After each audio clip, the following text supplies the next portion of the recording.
ಮೀನರಾಶಿ. ಮೀನರಾಶಿಯವರ ಮಾಲೀಕರು ಕೂಡ ಸಹ ನಮ್ಮ ಗುರು ಜುಪಿಟರ್. ಗುರು ಬಂದಿದ ತಕ್ಷಣ ನಾಲೆಜ್ ಅದು ಜ್ಞಾನ. ಅವ್ರಿಗೆ ಜ್ಞಾನ ತಿಳ್ಕೊಳೋದ್ರಲ್ಲಿ ಬಹಳಷ್ಟು ಆಸಕ್ತಿ ಅವ್ರಿಗೆ ಎಷ್ಟೇ ವಯಸ್ಸಾಗಿರ್ಬೋದು, ರೈಟ್. ಅವರು ಬಹಳ ಸಣ್ಣವರಂಗೆ ಫೀಲ್ ಆಗಿಬಿಡ್ತಾರೆ. ಅಯ್ಯೋ ಪ್ರಪಂಚದಲ್ಲಿ ಏನೇನೋ ಆಗ್ತಿದೆ ಇವಾಗ, ನನಗೇನೂ ಗೊತ್ತಿಲ್ಲ ಅನ್ನೋ ಒಂದು ಫೀಲಿಂಗ್ ಇರುತ್ತೆ ಅವರಿಗೆ. ಸೊ ಆದ್ದರಿಂದ ಅವರು ಕಲಿತಾನೇ ಇರ್ತಾರೆ ಅವರು. ಆ್ಯಂಡ್ ಇನ್ನೊಂದು ಏನಂದರೆ ಅವರಲ್ಲಿ ಅವರ ಜೀವನನೇ ದೇವ್ರು ನಂಬ್ಕೊಂಡು ಜೀವನ ಮಾಡೋ ಥರ ಅವ್ರು ಏನಾದರೂ ಡಿಸಿಷನ್ ತೊಗೋಬೇಕಂತ ಇಟ್ಕೊಳ್ಳಿ, ಏನಾದರೂ ಮಾಡಬೇಕು, ಮಾಡಿಬಿಡೋಣ ಆಮೇಲೆ ನೋಡೋಣ ಅನ್ನೋ ರೀತಿಯಲ್ಲಿ ಅವ್ರದ್ದು ಅಪ್ರೋಚ್ ಇರುತ್ತೆ. ಸೊ ಅದನ್ನು ಹಿಂದಿಯಲ್ಲಿ ರಾಮ್ ಭರೋಸೆ ಅಂತ ಹೇಳ್ತಾರೆ. ಸೊ ದೇವ್ರು ನಂಬ್ಕೊಂಡು ಅವರ ಜೀವನ ಮಾಡೋದು.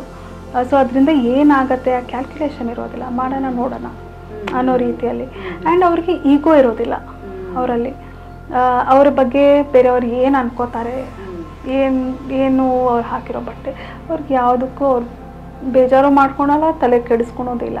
ಯಾಕಂದರೆ ಅವರೇ ಜೀವನದ ಯುದ್ಧದಲ್ಲಿ ಅವರು ವ್ಯಸ್ತವಾಗಿರ್ತಾರೆ. ಸೊ ಆದ್ದರಿಂದ ಅವರು ತುಂಬ ತಲೆ ಕೆಡಿಸ್ಕೊಳೋದಿಲ್ಲ. ಸೊ ಇದು ನಮ್ಮ ಮೀನರಾಶಿ, ಗುರುವಿನ ರಾಶಿ, ಕೊನೆಯ ರಾಶಿ.